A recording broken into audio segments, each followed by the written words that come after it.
Do you translate in your head before you speak English? If you want to stop translating and start thinking like a native speaker, this episode is for you. We'll give you 3 easy ways you can start thinking in English today. Hello, everyone, and welcome back to English Listening Lounge. I'm Mia. And I'm Alex. It's great to be with you all. Today, we're talking about a huge topic for English learners. Yes, it's something that almost every learner does at the beginning, translating in their head from their native language into English. Right. It feels natural, but it causes some problems, doesn't it? It really does. First, it's slow. Think about it. You have an idea in your language, you translate it word for word, and then you say it in English. It takes too much time.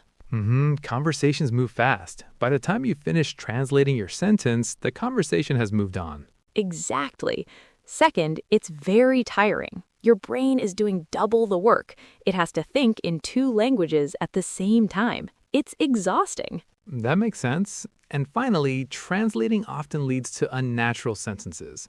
Languages have different grammar and structures. A sentence that is perfect in your language might sound strange in English. That's the biggest problem. To become fluent, you need to be able to form ideas directly in English. So today, we are going to teach you how to do that.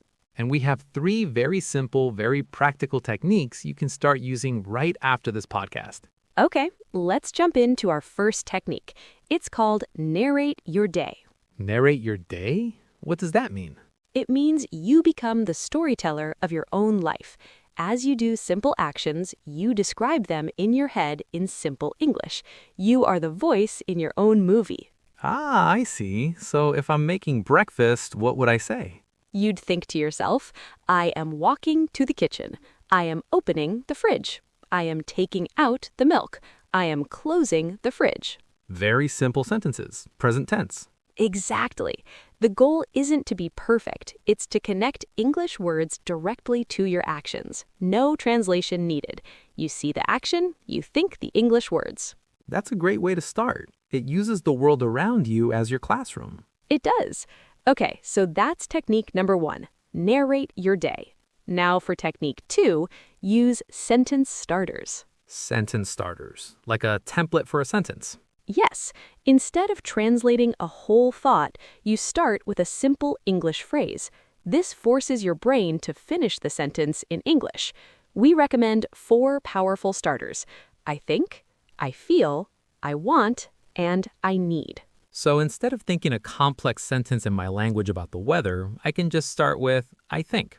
Exactly. You look outside and your first thought is the English starter. I think it will rain today.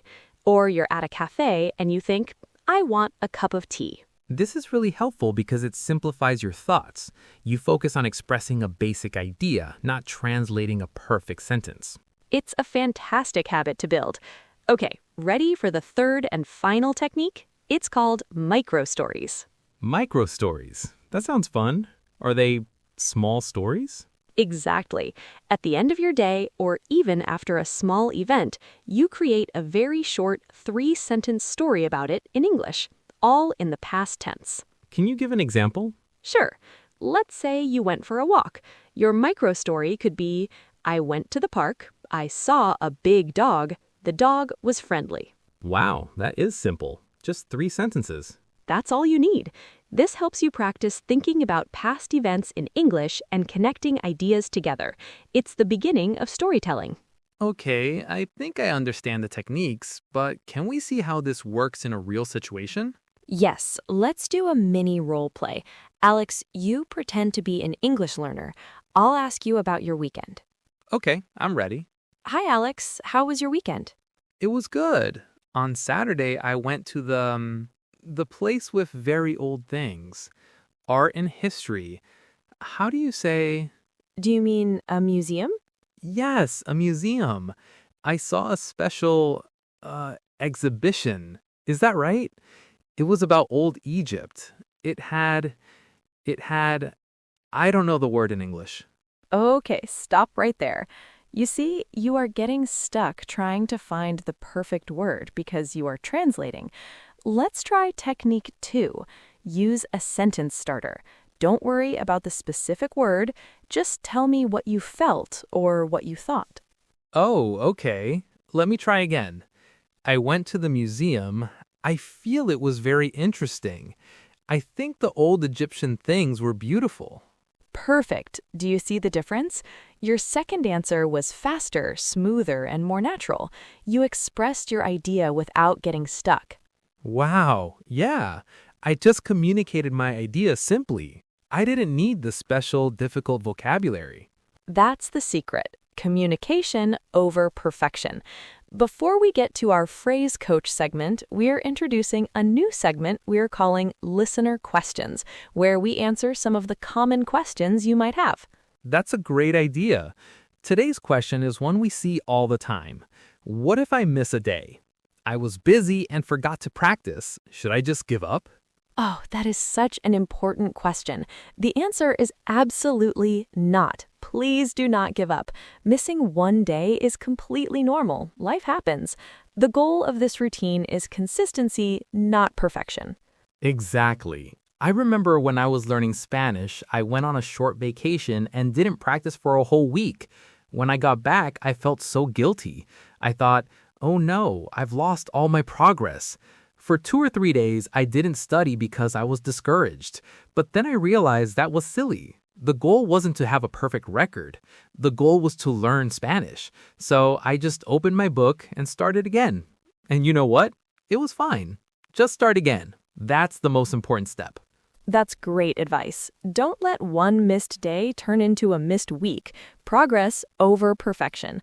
Okay, that role play was really helpful. Now let's move on to our next segment, Phrase Coach. Today's phrases are all about thinking, remembering, and forgetting. These are things that happen a lot when you're learning a language. Definitely. Our first phrase is, it slipped my mind. This is a very natural way to say, I forgot. For example, I was going to call you yesterday, but it slipped my mind. Great one. Phrase number 2 is, I'm not sure. This simply means I don't know. It's a very common and useful phrase. For example, what time does the movie start? I'm not sure. Okay, next up is, let me think. You use this when you need a moment to find an answer. Someone asks you a question and you say, let me think. I believe the answer is... Perfect. Our fourth phrase is something we heard in our role play. How do you say? This is what you ask when you don't know a word in English. For example, how do you say manzana in English? Next, we have a great idiom. It's on the tip of my tongue.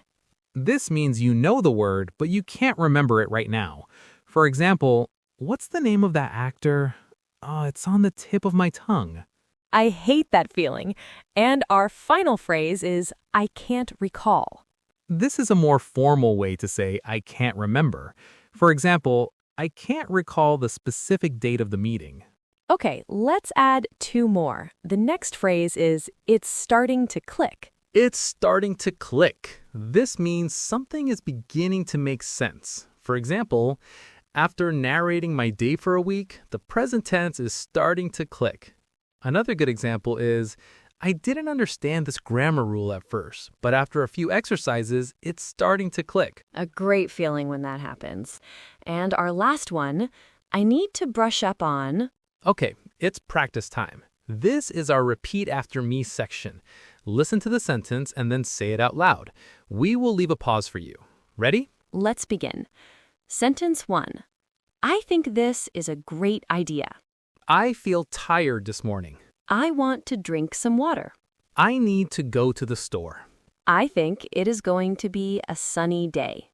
I feel happy when I study English. I want to travel to a new country. I need more time to finish my work. I think learning English is fun. I feel confident when I speak. Excellent work. We are almost at the end of our episode. Let's quickly recap the 3 powerful techniques to help you think in English. First, narrate your day. Describe your simple, everyday actions in English. Second, use sentence starters. Begin your thoughts with phrases like I think or I feel to build sentences directly in English. And third, create micro stories. Make simple 3-sentence stories about things that happened in your day. These small habits can make a huge difference. And that brings us to our listener challenge. This week, we have a very simple challenge for you. For the next 5 minutes, right after this podcast ends, try to narrate everything you are doing, thinking, or feeling in simple English. Just 5 minutes. Use the techniques we talked about. Be the narrator of your own life. You can do it. Let us know how it feels in the comments. Thank you for joining us at the English Listening Lounge. Keep practicing, and remember, small steps lead to big progress. We'll talk to you next time. Bye.